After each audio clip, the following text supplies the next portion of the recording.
Princess Anne has arrived in New York City on a surprise visit stateside. The late Queen's daughter flew into John F. Kennedy International Airport from London Heathrow on Monday morning.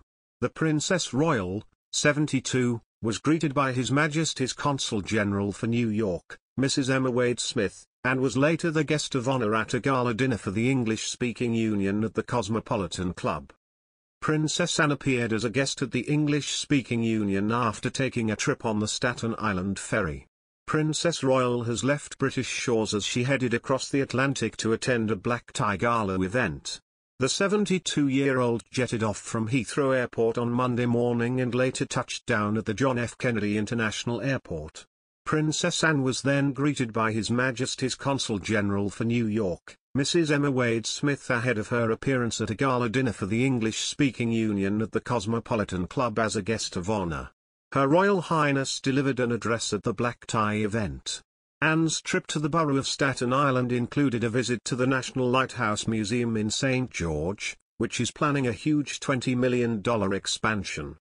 The princess is known for her love of lighthouses and is the honorary chair of the National Lighthouse Museum's campaign for illuminating future generations. In the early 2000s, she made it her personal quest to visit every single one of the 215 lighthouses that surrounds the Scottish coast. The princess's hobby is so consuming that she also visits many lights secretly on private yachting jaunts with her husband Vice Admiral Tim Lawrence. However, Anne also embarked on an unusual trip while visiting the Big Apple. The princess made a trip on the Staten Island ferry, which travels 5 miles to Manhattan.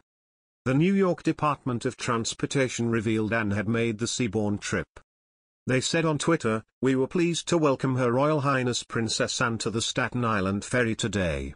Anne's visit to Staten Island also saw her visit the National Lighthouse Museum in St. George. Adrienne Abate, a local resident and executive director at Staten Island Partnership for Community Wellness, took to social media to discuss Anne's visit to the Lighthouse Museum. She said, "Staten Island is home to the National Lighthouse Museum located in the former depot that provided oil, Fresnel lenses, and other supplies for lighthouses across the world. Today friends of the museum gathered to support plans for expansion into one of the neighboring historic buildings. Kudos to Linda Dianta for organizing such an amazing afternoon and for leading this work.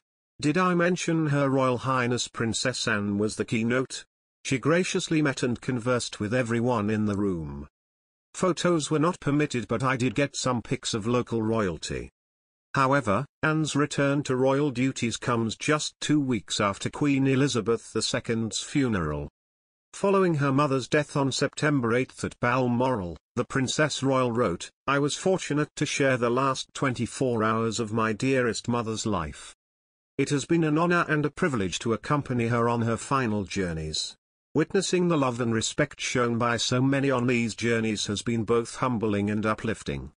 We will all share unique memories. I offer my thanks to each and everyone who shares our sense of loss. We may have been reminded how much of her presence and contribution to our national identity we took for granted. I am also so grateful for the support and understanding offered to my dear brother Charles as he accepts the added responsibilities of the monarch. To my mother, the Queen, thank you.